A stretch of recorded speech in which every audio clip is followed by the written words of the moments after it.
Hey, this is Mark the Meerkat suffering in for Des for the Broad Market Review on May 23rd, 2013. Well, it was kind of a mixed day on Wall Street after the Japanese market being down 7% overnight.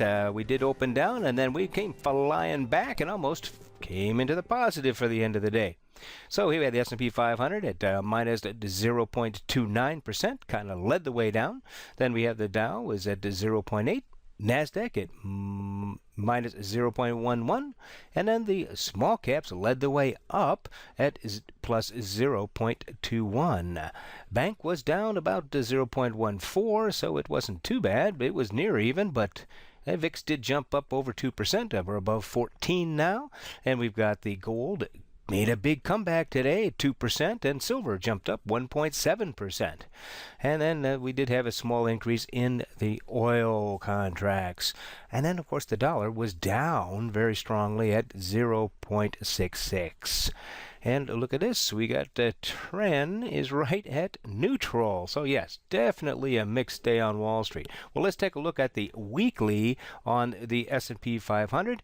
For the week, we are down a little bit here. This could be a bearish candle. But again, we have one more day in the week, and it is the beginning of a long weekend here in the U.S., so people are going to be setting their trays before they head off to their cottages and to the shore this weekend. And so we'll see what happens tomorrow on that. Let's take a look at the daily.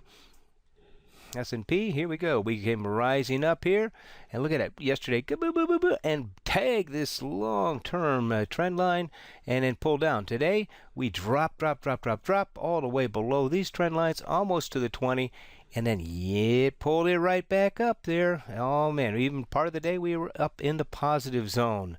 Well, that's the way it goes. So, what is this telling us? Well, this market is still buying on the dips. Buying on the dips, even with that horrible news out of Japan, with those results and yesterday's Fed report being so vague, people are still buying on the dips. Let's take a look at the Dow Jones Industrials here, and sure enough, and pull back. And look at that, Doji did go a little bit above where we were yesterday, and then we've got, now this is an interesting one here. Here is the Nasdaq. I'm a little concerned about the Nasdaq though, because look at this. We have what we call a rising wedge here, and it has now broken it down. Now, if you want to know more about a rising wedge, I happen to do a video on that today. I also do videos under, this is the Broad Market Review. Go to Stocks, and today is actually a lesson on a rising wedge. And here it was on a trade that we had this morning on mankind. But here's the rising wedge, and you can see what happens on that. So you can go ahead and take a look at that video if you'd like as well. All right, and let's take a look at the small caps, who were actually positive today. But again, it too is within this rising wedge. Let's pull it down. You can see more of the formation of the rising wedge here. It's still in the middle of that, so not as bearish as it is for the Nasdaq. Look, if you're not as happy as you are with your trading as you'd like to be, you ought to take a look at our mentoring program and find out how to trade the right way. Here's a little bit of a description of it here. You just go to mentoring right here, this button on our front page, and it'll take you to this membership page. It has a couple of videos and descriptions of the course, including some testimonials of people who've gone through the trading. Don't take our word for it. See what effect it has had on their trading over time.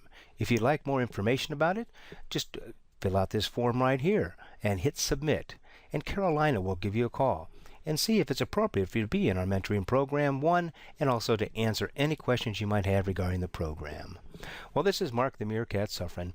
I just want to give you a quote from one of the members of the Grok Star room. It says, "By having a good set of trading rules, it took away my option to rationalize the on-the-fly trading decisions I used to make." Good one, Dr. Mike.